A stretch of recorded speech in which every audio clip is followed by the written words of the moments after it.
안녕하십니까. 착한 구도리 사연 박준석입니다. 오늘은 제목이 참 멋지네요. 단 하루 만에 그 가게에 그 줄서게 만들기 뭐 이런 주제입니다. 이게 가능한 이야기일까요? 솔직히 저는 가능하다고 믿습니다. 근데 하루 줄 세우는 건 좋은데 그게 정말 맛이 없다면, 정말 친절하지 않다면 그거는 하루로 끝날 수 있습니다. 근데 맛은 기본 중에 기본이라고 항상 제가 말씀드립니다. 맛있어야 됩니다. 우리 가족들만 맛있으면 안 되고 오시는 분들이 거의 8, 90% 맛있다고 해야 됩니다. 그렇게 맛을 잡고 친절하게 시스템을 갖춘 가운데 줄을 세우는 것이죠. 그래야 그게 의미가 있고 계속 반복될 수 있는 것이죠. 사실은 제가 너무 여러 번 이야기해서 우리 사장님들이 너무 식상할 수 있을 것 같습니다. 근데 식상은 한데 이거를 정말 해서 느끼고 계시다고, 그렇게 되고 있다고 저한테 전하고 오시는 그런 사장님들 계시거든요. 그렇지만 오늘 하루도, 지금도 가게에 손님이 안 계시다면 한번 제가 말하는 거 이거 꼭 한번 해봤으면 좋겠습니다. 도전해 보셨으면 좋겠습니다. 제가 바로 오늘 하루도 바로 이렇게 갑자기 콧물이 많이 나옵니다. 나이 먹나 봅니다. 예. 하여튼 한 살 한 살 더 먹고 한 달 한 달 더 나이 먹기 전에 뭔가 내 나름대로 내가 하는 일에, 내가 하는 장사에 정말로 확신과 자신감과 그 어떤 그런 걸 가지고 장사할 수 있게끔 빨리 자리 잡고 해야 됩니다. 그래서 제가 말씀드리는 거 한번 꼭 한 번만 해 보셨으면 좋겠습니다. 예. 다름이 아니고 제가 매일 말씀드리는 것인데 그것이죠. 우리 집을 기준으로 해서 전후 좌우 500m 안의 싸움이다. 저는 이렇게 생각을 합니다. 식당은 그 더 먼 데서 올 수 있지만 우리의 주 고객층도 아니고 그렇게 우리의 주력 그렇게 매출을 만들어 주시지도 않더라고요. 간혹가다 오시는 거죠. 근데 500m 안에서는 면적이 좁아질수록 더 좋습니다.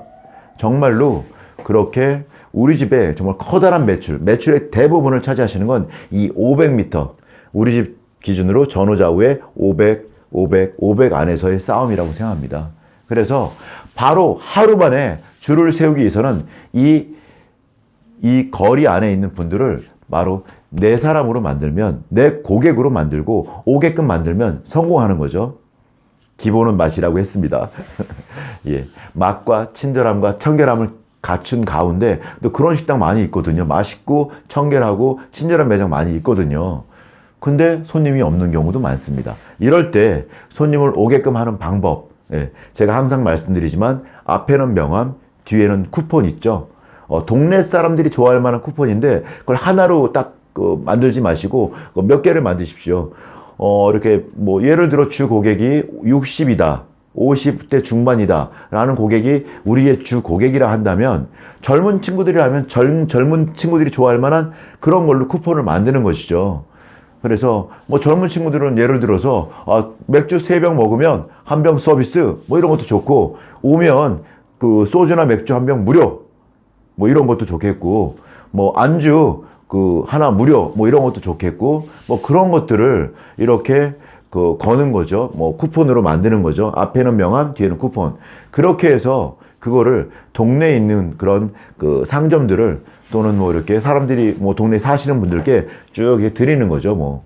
그래서 아니면은 그런 상가가 없다, 주택가밖에 없다 그러면 그렇게 문짝에 붙이는 것도 좋겠고 해서, 제가 제일 좋은 거는 줄 수 있는 분들에게 직접 주면서 인사하는 게 좋은 것 같아요.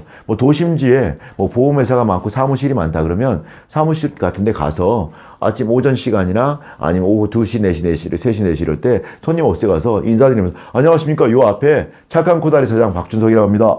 예, 저희 가게 맛있게 하고 있습니다. 한번 들러주십시오. 그러다 보면 또 자주 오고 있다는 고객도 있습니다. 한번 가본 적이 있는데요. 그럴 때 하나 더 드리는 거죠. 왔지만 어제 오지 않았고 오늘 오지 않았는데 제가 이걸 드렸다.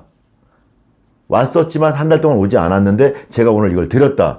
올 확률이 과연 안 한 것과 한 것 어떤 게 높을까요? 저는 제가 드린 것이 높다고 생각합니다. 확신합니다. 예.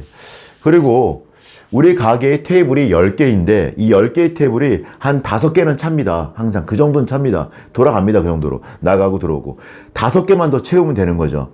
저는 이 쿠폰을 직접 줬을 때의 어떤 반응률을 1% 정도 봅니다. 5개를 채우고 싶다면 제가 오늘 점심에 5개를 채우고 싶다면 오늘 50집을 가서 이걸 주면 그래도 반응이 5집 정도는 있다고 봅니다.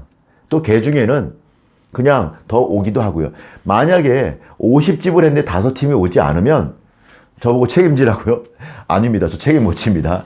그 동네에 어떤 인식이든 나의 이미지가 좀 안 좋아서 그럴 수도 있습니다. 그럴 때는 아니면 좀 오기가 좀 불편한 거리에 있다거나 그럴 때는 더 해야 됩니다. 더. 50이 아니라 70, 80. 50을 해보니까 한번 느껴보십시오. 50에 가서 안녕하세요. 착한 코다리 사장입니다. 요 앞에 있죠? 한번 들러주십시오. 뒤에는 계란치 쿠폰이 있습니다. 좀 어르신들은 막걸리 한 병 무료 쿠폰도 뒤에 달려있으니까 버리지 마시고 꼭 한번 들러주시고 오늘 오시면 제가 특별히 더 잘해드리겠습니다. 오전에 뭐 그렇게 인사하는 거죠. 뭐 경로당 있으면 경로당에 가서 안녕하십니까. 요 앞에 착한 코다리 사장입니다. 제가 쿠폰 드리려고 왔습니다. 그리고 막걸리 한 5병 사왔는데요. 요거 놓고서 편하게 드시고 싶으실 때 요거 저 생각하면 드셔주십시오. 착한 코다리 사장입니다. 제가 그리고 오시면 막걸리 쿠폰 하나씩 쓰실 수 있게 쿠폰 드리려고 합니다. 하나씩 잘 가지고 계시다가 뭐 이렇게 식당 오실 일 있다. 막걸리 한잔 하고 싶다. 그러시면 저희 착한 코다리 한번 생각해 주십시오. 하면서 하나씩 드리는 거죠. 저는 그런 행동을 제가 원하는 목표가 정해지면 그 될 때까지 계속 합니다. 그러다가 좀 떨어지기도 하겠죠. 그러면 다시 합니다. 그러다 보면 제 목표를 계속 넘게 되고 그다음부터는 저도 좀 가게 안에서 이렇게 그런 걸 줄 때가 있죠. 계속 다니는 거 저도 힘들거든요. 가게 안에도 할 일 많잖아요. 그 상황 제가 잘 압니다. 그런데 원하는 목표들을 끌어올리거나 너무 없다면 그 5자리를 채워야 된다면 한번 해보는 거죠. 지금 말씀드린 이런 것들을 쭉 하는 것이고 또 거점들이 있다면 제가 타겟으로 하는 고객들이 많이 있는 저야 뭐 경로당 또 동네 동마다 있는 그런 그 체육센터라든가 아니면 문화교실 같은 거 있는데 주로 제 고객들이 많이 거기 계시거든요. 가서 또 이렇게 명함 드리고 인사하고 막걸리 몇 병도 사드리고 뭐 이런 단순한 행동입니다. 그렇게 복잡하지 않습니다. 내가 원하는 고객들이 어디 있는 걸 보고서 거기 직접 거점으로 찾아가서 드리는 것도 굉장히 좋습니다. 그런데 내가 드린 거 100장을 드렸을 때 몇 명이 오늘 오는지 내일 오는지를 한번 체크해 보십시오. 그러면 내가 해야 될 개수가 정해집니다. 100장을 드렸더니 박준석 저 사장은 그 10% 정도 효과 있다 그랬는데 내가 100장 돌렸는데 보니까 10팀커녕 2팀도 안 와. 그럼 2팀으로 정해진 겁니다. 그러면 5테이블을 돌리면 그러면 200개 이상은 줘야 되는 거죠. 그 답이 나온 거죠. 그걸 하시면 됩니다. 그걸 하시면 그게 되는 것이고 제가 해보니까 일주일 하니까 2주 정도가 효과가 있더라고요. 한 달을 하니까 2달은 효과가 있더라고요. 그렇게 하는 겁니다. 그래서 조금 평균 매출이 올라가고 또 하니까 또 평균 매출이 올라가고 하는 겁니다. 이렇게 하셔서 줄 세우는 식당 꼭 만들어 보시기 바랍니다. 도전하시고 실행하시고 결과를 맛보시기 바랍니다. 이상으로 마치겠습니다.